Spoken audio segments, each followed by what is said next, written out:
This podcast is proud to be part of the TalkSport Fan Network. TalkSport. Powered by fans. Danilo's free, and it goes to Gibbs wide. First time we've seen them attack them, and there's Brandon! Well, that's what I wanted to see Robinson do. Taylor one, he scores! And the City ground goes ballistic! Here's Bob Williams. He's through here! And in the end, Forrest will say it doesn't matter how you play as long as you win it. Yeah!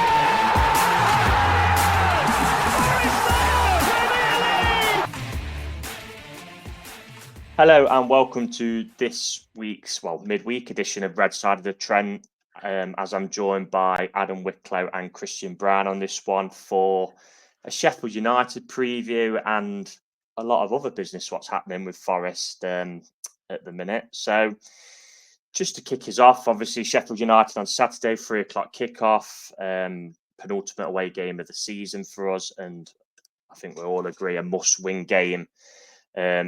We haven't won at Bramall Lane since 2004 in the league. Obviously, we won on our last visit in the playoffs. So if you want to class that as, which I think we will do, won't we? So we won 2-1 that day in 2004. Any ideas of the scorers, guys, that day? Jack Colback and Brennan Johnson. No, I mean the 2004 game. Oh, 2004. Yeah. I think Gareth Taylor scored one. He did, yeah. He got one, yeah. And I can't remember who the other one is. Did Alan Wright score for them, Reece? He did, yeah. So someone's searching this up.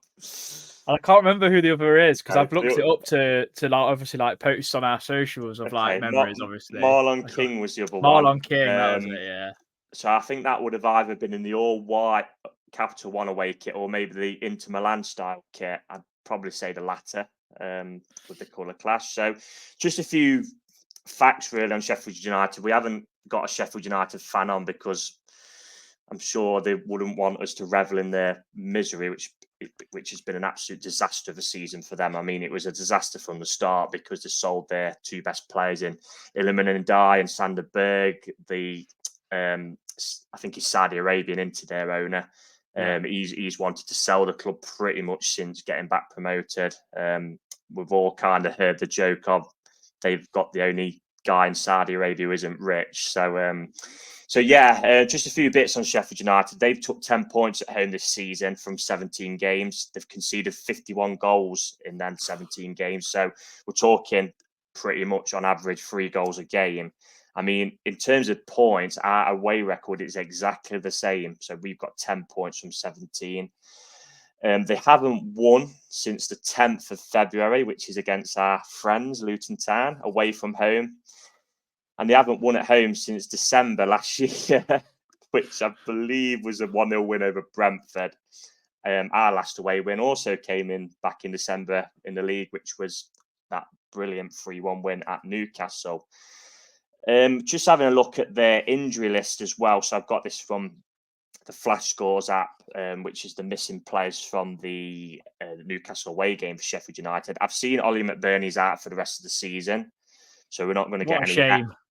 So we're not going to get any Harsery from him, but they have got quite a substantial injury list. So you've got George Baldock calf, Chris Basham ankle, Ryan Brewster thigh, who's been pretty much injured, I think, the whole time he's been there. Tom Davis has got a knock, so I'd imagine he'd probably be back.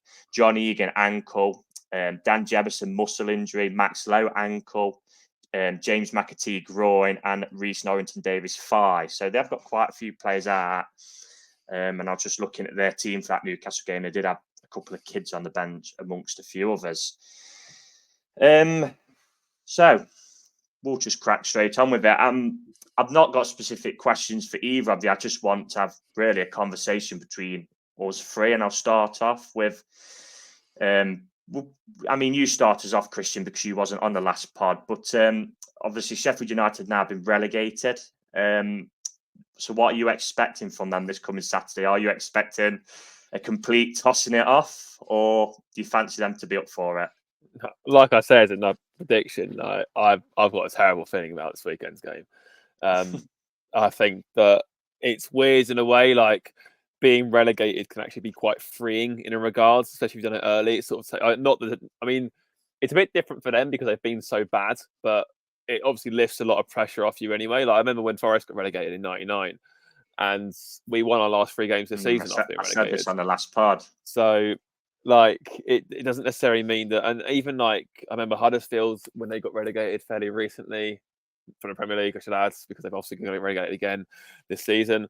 I think they drew with United 1-1. Like I think they got 15 points that season. They've randomly rocked up, like Cardiff as well. I think the way you went down their last Premier League game to win at Old Trafford. So like teams just go out with nothing to play for. I know obviously they've got a lot of injuries. I know they've got people out of contracts, but these players will be playing for the prospective employers and stuff like that. So they'll want to drag us down with them. And worryingly, I think they're going to succeed. So we'll have to see how it goes. Hopefully, Adam can add some positivity because I'm not optimistic at all for Saturday. Do you agree with that, Adam, or what do you think? I mean, I can see where Christian's coming from, and their fan base very much on social media is like, let's relegate the scabs. Probably often don't even know what that term even means, to be honest, or why it even exists. So there's that added incentive. There's always been a bit of a rivalry between us since probably the mid-2000s or even like before that, I'd assume, because of like Warnock and his connection with Notts County and just how he is as a manager and as a bloke. I know he's a bit like Marmite to some. So that kind of adds to it, and the close proximity of the two clubs. Like Sheffield's not that far from Nottingham, is it? So, but like you say that they've got nothing to play for and they've got prospective clubs to pay for, but at the end of the day, they still lack a lot of quality, and I still believe that we've got enough to go and beat them.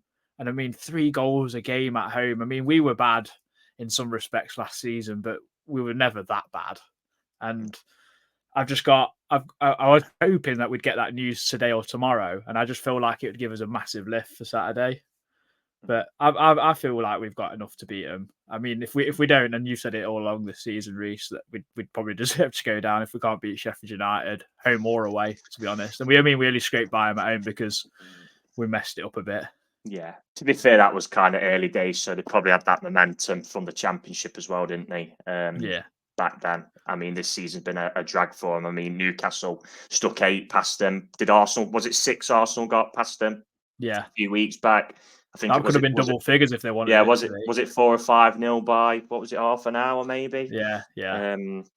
Also, to add a little bit of spice, I mean, Sheffield United is stacked with former Forest players. So Ben Brereton Diaz, as he's now known, Jack Robinson, who I'm sure after his antics in the playoff game wouldn't mind consigning us close to the Championship. Obviously, Ben Osborne, who came through our academy, and another one in Asmahovic, if I pronounced that right. He come through our academy and moved on. I think, was it back to Malmo? And then he's obviously restarted his career really well and got a Premier League move. And they've also got, Jayden Bogle, who's also ex-Derby as well. And Max Lowe, although he's not playing. Max Lowe, of course, yeah, of course. If he wasn't injured as well, ex-Forest and Derby. Do you think them? Would you expect them players to be kind of up for it, or what do you guys think? No more than usual. I mean, like we've played Brereton a few times since. Obviously, we played Osborne a few times since. Robinson obviously will want to have a point to prove as always, but it's always the case, isn't it? Like players who leave a club very rarely leave on fantastic terms at the best of times. So, but I mean, it's like I said, I think more for these players, it'll be less about getting one over Forest and more about trying to stay in the Premier League, to be honest, or find another suitor. Like Brereton Diaz, for example. Like I wouldn't be at all surprised if he stayed in the Premier League after his little 6 month stint here, and he'll want to continue that form and keep pushing on. Osborne's out of contract, as far as I'm concerned, as far as I'm aware. Sorry. So maybe he'll be hoping like Ipswich, if they get over the line, will look at him and think that's not bad free to have Premier League experience, etc., etc. So these players all have something to play for alongside just beating Forest, which is why I don't think it's as straightforward as this. Like this is one of those games where you kind of hope it was about 2-3 months earlier, just because when they're in that sort of the form they've been all season, and there is no real surprise. So but yeah, obviously it adds another element to it. I'm sure if Robinson scores, he won't hesitate to celebrate right in front of the fans there. But I don't think it's going to be at the forefront of their minds. Not tomorrow, not in this case anyway. Well, Brereton Diaz was in our local pub, wasn't he, on Sunday, apparently. It wouldn't surprise me with Osborne as well. It wouldn't surprise me if he ended up going to Derby. I can fully see that. Yeah, I fully see that. Obviously, he's played his career locally. I mean, like Adam said, Sheffield's only an hour away from Nottingham, if that. So yeah, but that's not for us to discuss anyway. Again, this is probably more to kind of you, Christian, but I then want you to come in, Adam, anyway, with your thoughts, because like I said, Christian wasn't on the last pod. So, I mean, what team are you expecting us to play, Christian? And would you personally go with the same formation that did really well against City, albeit in defeat? It's the $1 million question, really, isn't it? I mean, the last 3-4 times we've played Sheffield United, obviously we've played with a back three and eviscerated them more often than not. I think the only time we really panicked and froze was when we obviously we lost the playoff home leg. You could just see Forrest just racked with nerves and he just was like, terrified to go over the line that night. But even then, we still found numerous gaps and obviously scored the first goal of the game that day. So, but the last 2 times in Bramall Lane, in particular, we've gone there. We've gone for three at the back formation, and like I said, just destroyed them. Like when we had them in the season, we went up. Obviously, Keenan Davis ran the game that night, and when we had them in the playoffs, it should have been any number. It should have been any number higher than 2. Basically, we should have been well outside that day. So, yeah, I'll be interested. That's obviously, no, that was with Heckingbottom, but Wilder plays the exact same way. The reason why they hired Heckingbottom is because he plays a similar way to Wilder. So I think we've sort of proven that is a way you can get at them. Equally, I don't know. I know we didn't really play with a back 5 against City, really, because Aina and Williams and then Montiel pushed up quite high. I suspect if we've got something the same formation, it'd be the same at Sheffield United. But I don't know, maybe you might want another midfielder for control, because Sheffield United have actually, to be fair to them, they've been quite good offensively recently anyway. They've been scoring quite a few goals. It's just poor finishing left them down. They could have been 3-0 up against Newcastle the weekend, for example. Didn't. Only got the 1, then got stung. Obviously, they scored twice against United at Old Trafford, took the lead there as well. Obviously scored twice against Chelsea at home fairly recently too. So they found the touch in front of goal to a certain degree. So I do wonder if maybe he throws another midfielder in there to try and remedy that a little bit. But then obviously the flip side of that is you can do that with the wing-back formation. So I don't know. This is the sort of these are the decisions that the managers get the big bucks to pay to do so. So we'll find out for sure. I think I wouldn't be overly against it if it was Nilo and Gibbs White still as that midfield too. But if we went quite defensive with it, say it was like Yates and Sangare and there's no Gibbs White at all, I think I'd be a bit like, what's going on? Why are we containing Sheffield United and not trying to win the game? So yeah, it's an interesting question, to be fair. Yeah, I think that last visit there is still probably one of the best I've seen us perform away ever since supporting the club. We were absolutely brilliant that day, and like you said, Christian, it kind of came out of the ground thinking, God, we've actually won here, which is a great result. But on the flip, it's like we've only won 2-1 and they're still back in the tie, which obviously set it up nicely for the second leg. Yeah, just touching on the goals. So since that aforementioned Arsenal game, they've actually scored in 7 out of their last 8 games. Sheffield United, the only time they didn't score was at Brentford away. They've actually scored 12 in their last 8 games since that aforementioned Arsenal game, which is the last time they failed to score at home, which was, well, they've only had 3 home games in that run. So yeah, what do you think, Adam? Are you wanting to go with the same team/formation aside from injuries as Sunday, or what would you make any changes? I liked what I saw from Sunday, so I'd be really tempted to keep it. I mean, it seemed to really unlock Ole Aina. I mean, like, he had speed booster boots on running past Kyle Walker, and like, I kind of think like where Sheffield United get a lot of success is through Jayden Bogle down that right hand side, and I almost think like, well, Aina and Hudson-Odoi down that right really like forces him back, you'd like to think, and kind of keep him away from our goal, because he is a threat and he is a decent player in either this league, like the lower end of this league, or in the Championship. So we kind of there. I understand where you were coming from on Monday as well, with wanting to keep Gibbs White in the 10 and get him on the ball as much as possible and be offensive.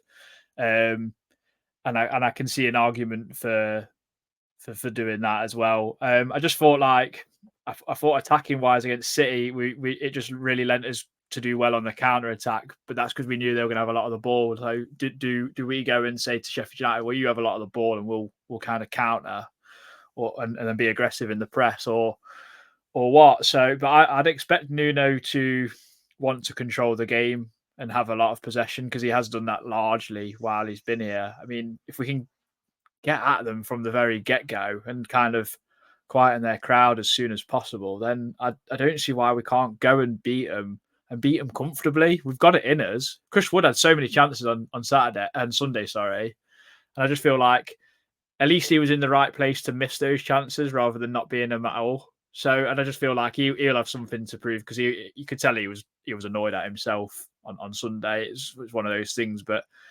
hopefully he'll put it right come Saturday, 3:00. I just hope someone put it on Twitter kind of since I don't think he scored, has he, since that Spurs miss? I hope that hasn't kind of took the confidence out of him because before that he couldn't miss, could he? Again, I'm just looking at their kind of team from the last few games. So the last home game they had was that 4-1 thumping against Burnley, which pretty much relegated them, didn't it? That was kind of last chance saloon. So they do play like a 3-5-2 with obviously the wing backs, which Ben Osborne seems to be playing left wing back for them, and then it's been a mix of Bogle or McAtee. And if it is Bogle on the right wing, it's like Holgate slips into that right centre half.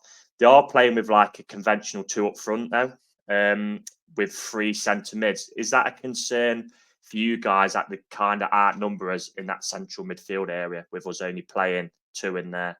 Or does not for me at all? No, because we played City and they played Roger at the 6 and then De Bruyne and who centre mid with him? Can't even remember now. I mean, Bernardo started, didn't he? Yeah, Kovacic won second half, didn't he? Yeah, but I think Bernardo Silva and De Bruyne were there with Docker and Grealish out wide, weren't they? And we seem to kind of get the better of City in a lot of those opportunities where Murillo or one of Murillo, Niakate or Bolly would step into midfield almost and almost make us ever free and then kind of match them up in that sense with being aggressive in the press.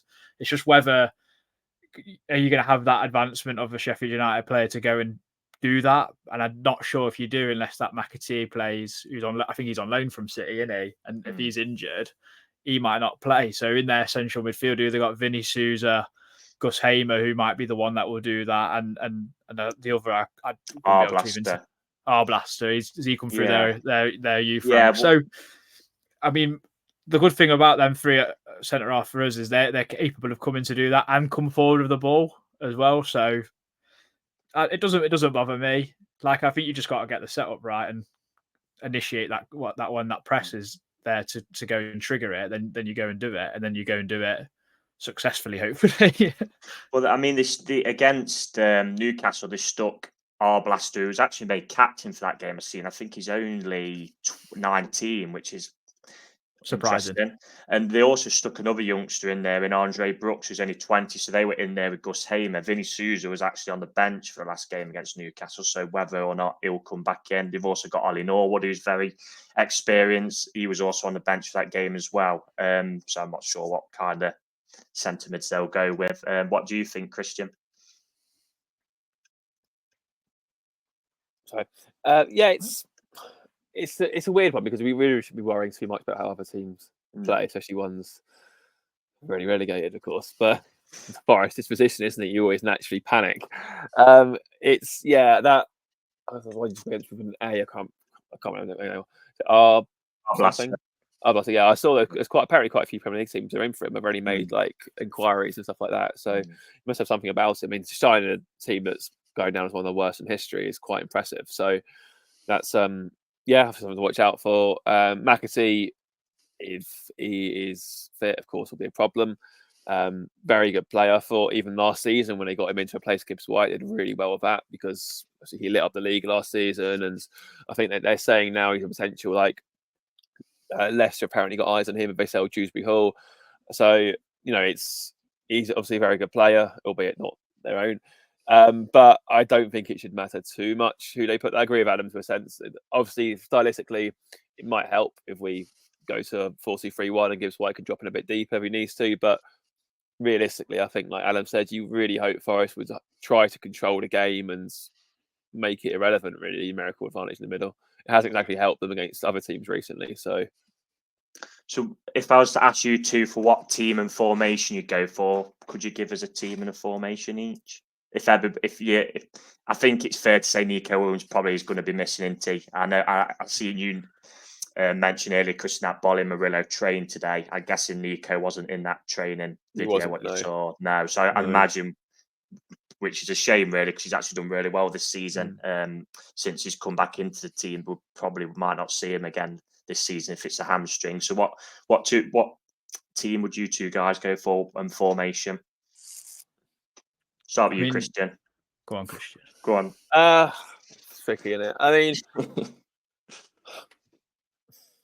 I don't know. I mean, I really don't know. Like, we went with 3-4-2-3-1 at Luton, and Luton obviously we did pretty well there. But I don't know. Like the 3-4-3, it did seem to work. I mean, obviously, we caused it a lot of problems. So, I said on our pod that I kind of would be. I was edging for a change, but from a manager's perspective, from Nuno's perspective, I'd see it as a safer option to go with the same formation, because if he did change it and we got beat, then you're going to have fans saying, "Oh, I shouldn't have changed the formation." Whereas if he goes with the same formation again and it doesn't work, no one can really complain and say, "Well, it worked against Man City." You know what I mean? So I think he will personally stick with the same formation. Personally. Yeah, you're probably right. I think as well, it's worth noting that they won't have the same level of quality to sort of get us caught out like City did. I mean, like they won't be able to tire down Danilo and Gibbs White in the same manner. I mean, I've still got like visions of Danilo sort of just struggling to keep up with De Bruyne, who just popped that ball through at the end when they decided, right, it's our ball now, tough. I don't really see Sheffield United being able to do that somehow, but they are going to cause problems in other ways. So it entirely depends on fitness as well, because obviously by going through at the back, you kind of have to hope that Felipe is fit, especially if Neo came on, of course. But yeah, I think so we'll go with Sells in goal. We'll go for a back three. No, funny that. We'll go for a back three of Niakate, Murillo, and Bolly. Be Montiel right wing back, Gibbs White, Nilolo, and then Aina left wing back, and then the same front three. So Origi. Oh my God, Origi on the mind. Elanga, Wood, and Hudson-Odoi. Although I am unchanged then. Yeah, unchanged. I am slightly concerned about Wood's form though. I'm not. No, I am, because he's getting into the right positions to score goals. He's just not in the back of the net. That save against Everton is world class from Pickford, and then the two on Saturday.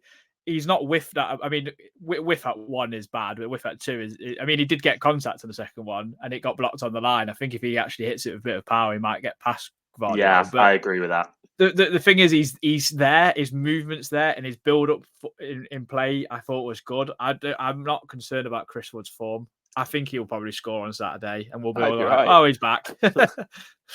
So, to be fair, it did score for 4 games in a row. Now he's gone 3 games without a goal. So if you, I guess, put it in the context of scored 4 in his last 7, it's not too bad.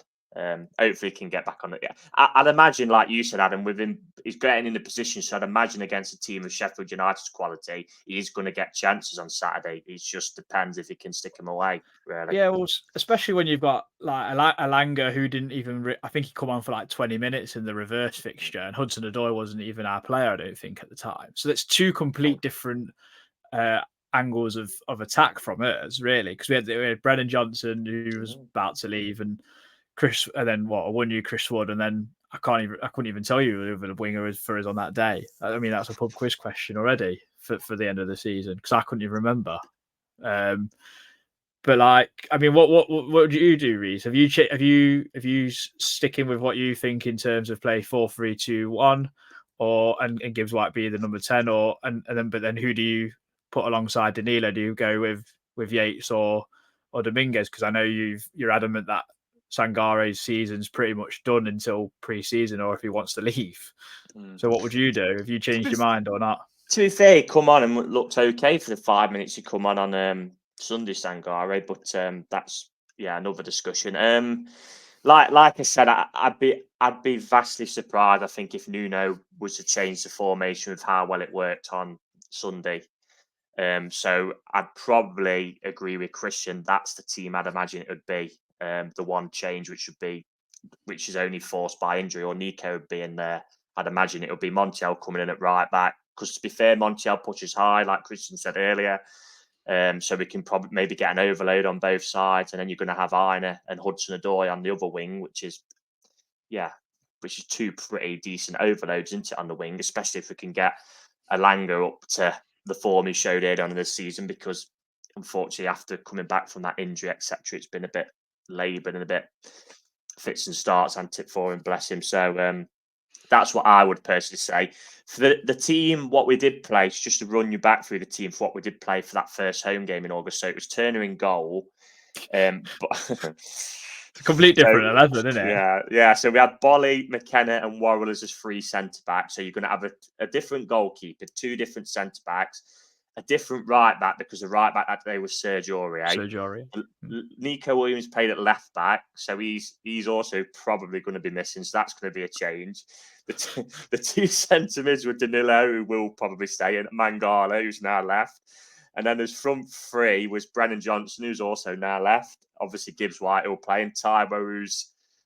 I was playing Gibbs White in a round peg in a square hole, It wouldn't surprise me if we didn't really see Tyro again this season. I mean, I don't think there's been anything really mentioned of him, has there? So, and then as subs that day was Alanga come on for Bolly, Yates for Mangala, Wood for Taiwo, Kuyate for Danilo, and Niakate for Johnson. So, quite a different change. So only really Bolly and Danilo and Gibbs White are going to be starting from that team, aren't they, Anne? That's bad, isn't it? Well, That's it is really bad. Of course. I mean, if you looked at other teams in this league, second game of the season, I know this is a completely different extreme, but if you see Man City's team from second game of the season to the one they probably stuck out against us, you can guarantee about half a dozen at least of the same players. You know what I mean? Yeah, 100%. Unfortunately, that's something that I'd like to see next season, personally, where you go from the first home game to the last one, and you've got like at least 6 of them in there from the start, because that's what's probably killed us a lot of the time this season. So many changes. Yeah, I think the problem was back then, obviously, as the season's gone on, it's become clear as that we had financial issues back then. So we was obviously waiting on a sale of Brennan Johnson to bring in others, it seemed.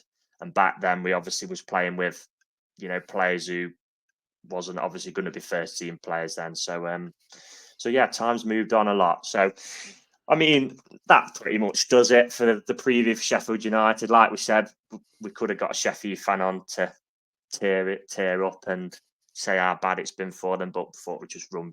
I mean, I think we've all pretty much watched Sheffield United this season, know that if we turn up and play our will, we can beat them, but it kind of depends on us, really. So basically, this little section is kind of any other business, and there has been quite a bit of other business this week in the world of Forest. So, as we mentioned on the last pod, we was expecting the points appeal to be heard. Well, the result of it to be heard in the media today. We kind of haven't heard anything. As we spoke about on the last pod, there's been rumours it could be a couple of points. We've seen a point. We kind of don't know what's happening with it yet, whether that something comes tonight, which I doubt, or tomorrow, we'll have to see.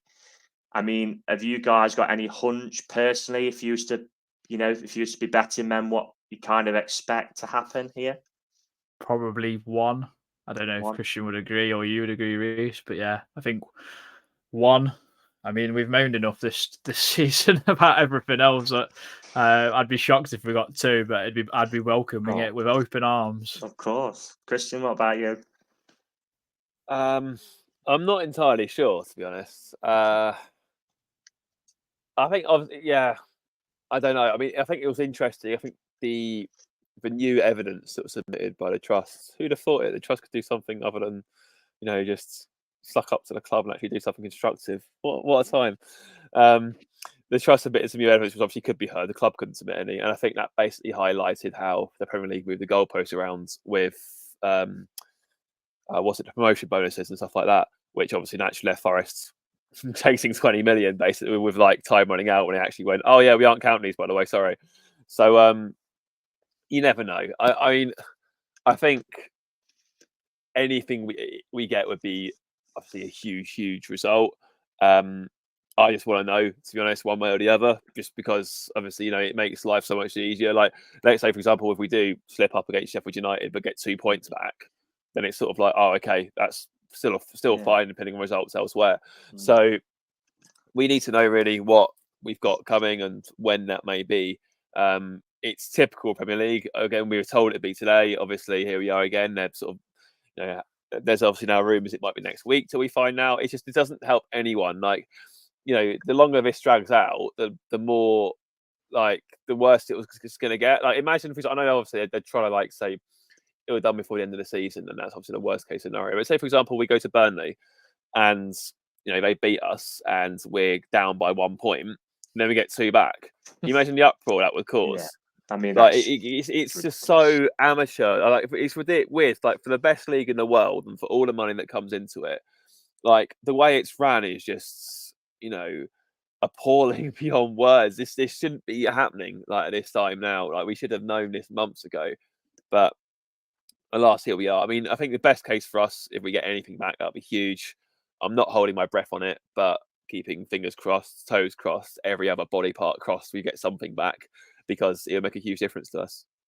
Yeah, anything would be a bonus, wouldn't it? And I must say, the Premier League are vastly lucky that Everton have clawed their way out of this, because if I know they have appealed as well, but obviously, if say Everton was, let's say, for argument's sake, a point above us, and their appeals yet to be heard, then it, like you said, Chris, it could go past the end of the season. They've definitely been helped out by Everton actually getting their arse in gear a bit. Yeah. If we've got anything to cling on to, I think I've seen someone say that Everton got the 4 points back because their charge was basically for 3 seasons, so 2 points per season. So that's maybe where I think the 2 points back to us is coming from in that sense. Okay. I mean, I'd absolutely love that, because if we got 2 back and won at the weekend, Burnley are relegated. That's one less team to worry about. And then if Luton don't beat Everton on Friday night, they're as good as relegated, because I can't see them turning around a goal swing that much. If obviously, that would be if Burnley lost 1 to Newcastle, they'd be relegated. If we got 2 back and then 1, Well, we'll have to see. Like you've said on previous pods, I mean, anything's a bonus. Like you two guys just said, even if it was a point, as Danny said on the last pod, you're literally clawing for points at this stage of the season. So anything would be an absolute bonus. Moving on. To something the Premier League did release yesterday, and that was the new Mic'd Up show with Mr. Howard Webb and Michael Owen. I know you guys have seen the audio, which is from the 3rd penalty claim at Everton away, which was Ashley Young's foul on Callum Hudson-Odoi. Now, I think we'd say reasonably the first 2 were subjective, but we've seen them be given. I think that's fair to say. And I think the narrative has kind of been spun that we wanted 3 penalties. Now, to me, that isn't the case. I think the frustration is built because we've had 3 penalty shots, and the law of averages said when your last one is pretty blatant, you usually get 1, and we've had none. I think if, for example, the first 2 hadn't been given and then we had got the 3rd penalty, I don't think there's any statement being put personally, in my opinion. I think it's just been a build-up of frustration to a point where we've had a 3rd penalty claim, which was blatant, and it's not been given.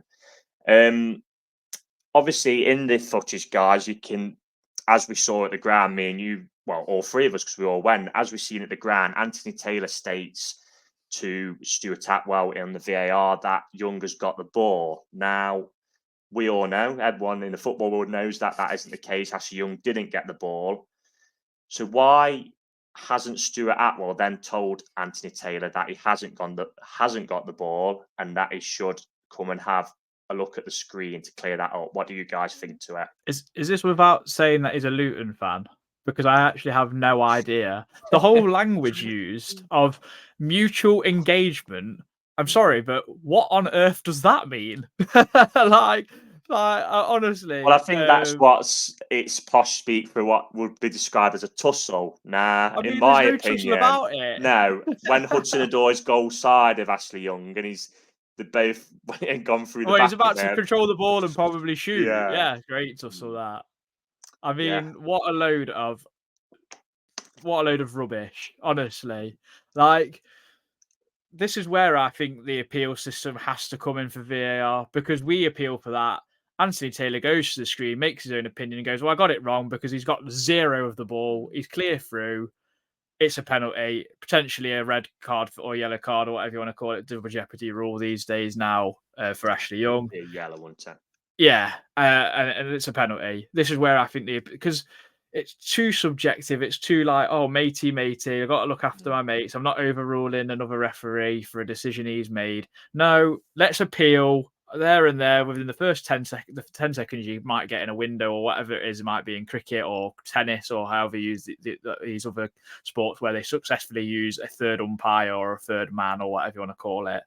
And send the referee to a monitor, let him make the decision, because I'm sick of other people having to make decisions for him. Why does he not? Why can't they just go over to a monitor straight away? It just baffles me. I mean, I don't like Taylor, but I did feel for him in that instance that at the end of the day, he's a human being. They do make mistakes. I know you. Let me explain first, Christian, because he's clearly got it wrong, and his mate or Oh, his colleague, as I just colleague. said, should be saying in his ear, "Look, Anthony, he hasn't won the ball, so I think you should come and take a look." Unfortunately, for Anthony Taylor's perspective, Stuart Atwell has not said that, so clearly Anthony Taylor's then thought, "Well, I must have got that right." Obviously not. What do you think about it, Christian? I'm honestly not sure what's worse. I mean, listening to that audio made me so angry because I can't tell what's worse of Taylor pointing at the ball saying he's got that. I mean, Well, fair that's enough. right, yeah. To a certain degree, fair enough. The referee's only got split Mm. seconds to make a decision like anyone else on the football pitch. I mean, it's glaringly wrong, but fair enough. Like, to an extent. I mean, it's still a shocker. Like, there's no way around it. Again, you can't go through the back of a player to get the ball, but whatever. But yeah, Atwell, I mean, what he said, if that happens against the Sky 6 club, it's looked at forensically. The game is stopped. It's looked at from every single camera angle. How has Stuart Atwell looked at that for literally from one angle, on one camera angle, and gone, actually, yeah, you know what, not too sure about that one. We'll go for the decision. Like, at best, it's incompetence to the point of demotion because there is no way. Like I said after the pod, after the Everton game, if you've seen that and so on, that's not a foul, you should not be an official. End of. Because you don't know the laws of the game. You do not understand the sport of football. You think that's not a foul. But to only look at it from one replay, at worst, it's exactly what the club are insinuating or inferring. That it was a terrible idea having a Luton Town fan on VAR for that game.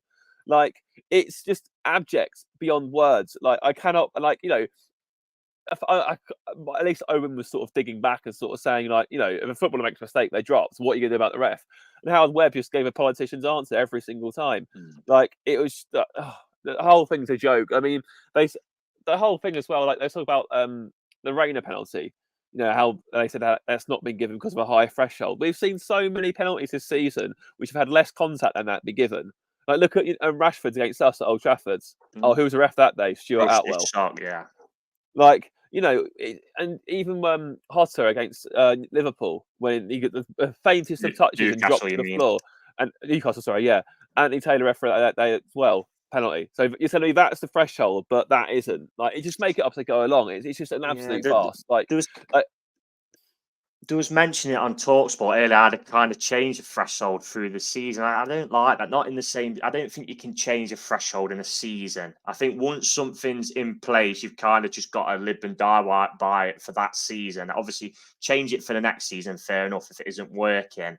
But because then you're kind of getting two sets of rules throughout one half of the season and the other. And yeah, I mean, look, it's not just that game. It's the problems we've had with that. Well, I mean, like God, people remember the Derby Forest game from the late noughties and the Bournemouth one from the promotion season where he was denied a blatant penalty. And like we said when we spoke about it that time, there's just no accountability, is there? He'll ref again this week. He'll line his pockets, like Lee says this week, and it's kind of like, everyone else has kind of got to pick up the pieces, unfortunately. Unfortunately, now for us, it's done. There's nothing we can do about it, and we have to move on and move on with shall. So on Sunday, Ryan Yates, someone who's come through our academy, played his 200th game for Forest. I'm trying to think back to when he made. Would it have been Martin O'Neill who gave him his debut? Maybe, yeah. Yeah. When I remember the West Brom game when I think he burst onto the scene, the West Brom away game, he scored, didn't he? And then kind of slid into one, and it was bundled in that game. He really did look the part that night. Our opinions on him have, I'd say, gone like fluctuated. That. Yeah, fluctuated is a good word. But still, unfortunately, social media into this. I think was it Capanossi and Function who regularly contributes to Slept On It Thoughts. He just says there's so many with kind of a pro Yates and anti Yates agendas. It's like a toxic mess on Twitter. But I watched the video and you could see how much it meant to Ryan. Representing the club 200 times, which in this day and age, what anyone thinks of his ability is, admirable. Because so many players now move on quickly. What did you guys make of it? Start with you, Adam, this time. Credit to the club for giving him that moment, and the players giving him that moment today with them presenting him a shirt with the 200 on the back. And everyone knows my opinion on Yates. I think he's obviously a cracking lad because everyone mentioned how much of a hard worker he is. Let's not get into how much they mentioned his ability. I don't want to kind of get onto that too much, but no.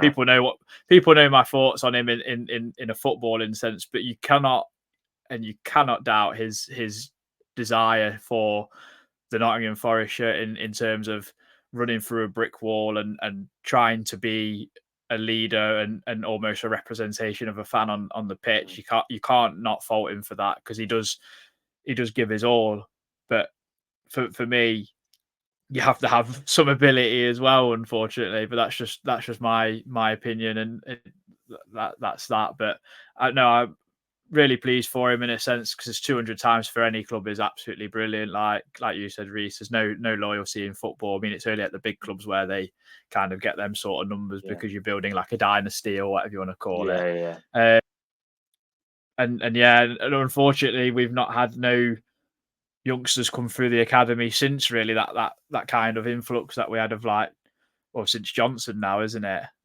And we've got that record of having a Forest Academy player in our match day squad for God knows how long. It's been going on quite a long time. I feel like if we stay in the Premier League, that might come to an end personally next season. But no, fair play to Ryan. Credit where it's due. I think if he is fit, then he'll probably be with. How many subs is it? Is it 7 subs or is it 9? 9 now. 9. I think with 9 subs, I think he'll always be, if he's fit, pretty much in the match day squad. I think. I think nobody. It gets missed unfortunately because, like what Capanosity and Function said, nobody. I don't know anybody who's ever questioned his commitment, ever questioned his effort, ever questioned his desire to try his best for Nottingham Forest. Never, ever seen anyone do that. For me, it's always been fans who just, question his ability as a footballer. Unfortunately, that's seen to some fans as hate, which is their opinion. But for me, it's just an opinion, and we don't want to see personal abuse to people. Of course, we don't, and that. But if you've got an opinion of a footballer's ability, that's just how it goes. For me, when I'm in whatever my opinion on him as an ability as a footballer, when I'm in the ground, he's got my full support. He's playing for Nottingham Forest. I want him to play well because at the end of the day, I'm in the business of going to see my team win games. And if he's on the pitch there and playing well, then we've got more chance of winning games, whatever level we're at. What do you think, Christian? Yeah, it's an incredible achievement, to be fair to the guy. I think with the greatest respects, I think even his most staunch defenders would admit that he's probably in the limited ability category of players. But as you say, he gives us all for Forest. He has certain uses, and when there are games when those uses are required, he normally excels. Which you look at the latter half of last season, for example, when we the Fulham game from a few weeks ago. Yeah, great example. Second half. Yeah, there are times where we'll need players like Ryan Yates because he isn't pleasant to play against, and he isn't a fun to sort of go in the 50-50s with for an opposition player. But it's just a case of where Forest's. It's a difficult one. So I remember when Steve Cook left Bournemouth, and he was saying that one of the reasons why they went down was because they lost a lot of the older guards who you might not see on the pitch, but in the changing room behind the scenes and in training, they're the ones setting the standards. They're the ones, they might not have a big name, but they are the one or a big price tag, but they're the ones that get roll their sleeves up and set the bar. And obviously that was a common theme from those videos where a lot of people saying how professional he was, how humble he was, how sort of determined and first one in, last one out, that kind of thing. And that does go a long way. So I think it's incredible for him really, and fair play to him. Obviously if he keeps performing, then great. But as you said, it's just one of those where if you just say something, as Lee found out after that Fulham game, where we had about every single player on that pitch was at least a 7 that night, and the 3 that he mentions that weren't Yates was like, oh, where's Ryan? Where's Ryan? It's like, come on, grow up. But unfortunately, that level of our fan base will never change. That will always be there. That's social media, unfortunately, nowadays. Yeah. So, but yeah, no, obviously, made up for him. He's living the dream basically, and he's playing for Forest in the Premier League. Whenever he starts a game, he's walking out the armbands. Who wouldn't want that as someone who grew up to support the club? So yeah, fair play dream to him. For me. I know that. I mean, like I said, watching the video, you could see kind of how much it meant to him, and you've also, I guess, we've obviously spoke about in this pod that we're not massive fans of him in terms of ability, but with someone who we'd say, let's say, has got limited ability, you can't you've got to kind of tip your hat to him in the sense that he's actually come through the academy, which, like Harry Toffolo said in that video, is a real role model for players coming through that academy. Look, this guy's come through the academy. He's played 200 senior games for Nottingham Forest, captained the club. He's helped get the club back promoted, and he's also now applying his trade in the biggest league in the world. I mean, for that, you kind of say fair play, you know what I mean? So, I think that's gone well without any controversy. But we shall move on to probably the last of the any other business section, which is I've seen Forest put in the player of the month for April. So simply, guys, who would be your player of the month for April? I'm gonna go Gibbs White. I think, Gibbs White. I think he's it feels like forever ago since we last won a game. I know it was Fulham, but I think obviously he was the orchestrator that day, and he's even whether it says an 8 or a 10. I mean, I had severe question marks. I think long term I still do have question marks of his ability to play as a number 8, but he was brilliant against Man City as well. So I'm gonna go Gibbs White. Adam, what about you? Tough one because obviously we've had a bit of a mixed month, really. Gibbs White's been good in one game, then you've had Danilo be good in one game and Aina be good in another. So it's a tough one. Tricky. I think I'm gonna go with Ola Aina. I just think he's got that ability. He's got a weird ability where, like we said on Sunday, where he looks like he could be blowing after 20 minutes, and then suddenly puts the boosters on, and he just goes past Kyle Walker like it's absolutely nothing.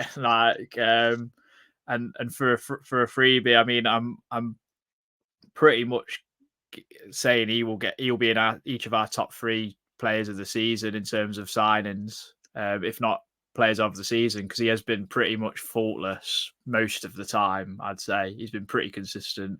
I really like him. He seems like a character around the dressing room as well. Like when you see him on social media, called Divock Origi, like he said, come off the M1 in his gear or whatever, which I thought was quite amusing. I'm going to go Ola Aina just to be a bit different. If he has 3 good games for the rest of the season, then I think we'll get some positive results out of that, and maybe some hype in the dressing room. Yeah, I'm going to agree with one of you, and I'm going to agree with Christian on this occasion. For me, it will probably be Gibbs White. He was kind of the orchestrator wanting that Fulham win.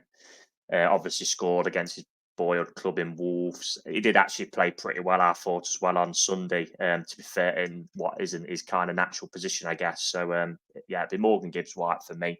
Just to round up then for this one, and I know you've got a shoot, Adam, but myself, I've been speaking to Forest since kind of last season, really, to try and get a group of fans who, obviously, us guys and people who listen to the pods and friends, to play at the City Ground. I must say, first of all, that the people I have spoke to at Forest have been really communicative, and I can't thank them enough for that, because sometimes it is very easy just to get ignored. But unfortunately, the prices that were given out to play are far too much for a group of fans, especially with the timescale, because it's only a couple of weeks away when they'd want us to play, because obviously they take that contract, etc.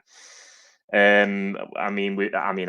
think we all felt it's for kind of designed for a corporate business rather than fans. I did ask for a stripped back version, which would just be like, to use the dressing rooms and to play obviously at the ground. But we was told that the package they have offered, which is you'll see floated around on Twitter, etc., is the only one they could. We also, through obviously Christian, I know he's playing at Molineux. I know for a friend, somebody who's playing at Leicester, we was also offered to play at Derby's ground last season. That, the price compared to other clubs was, I'll just say far more heavier than them, which is a shame. To kind of end on that one, we didn't expect to pay the prices of, when Fowers was in charge, which was a 16-17 season, which was priced at £80 per person. But, the increase of nearly £300 on top of that, it was just too much for us, unfortunately. So we will be doing another game as we did last season, which was a podcast kind of charity game. We made £100 donation to mine that day. And that game will be at Ilkeston Town again.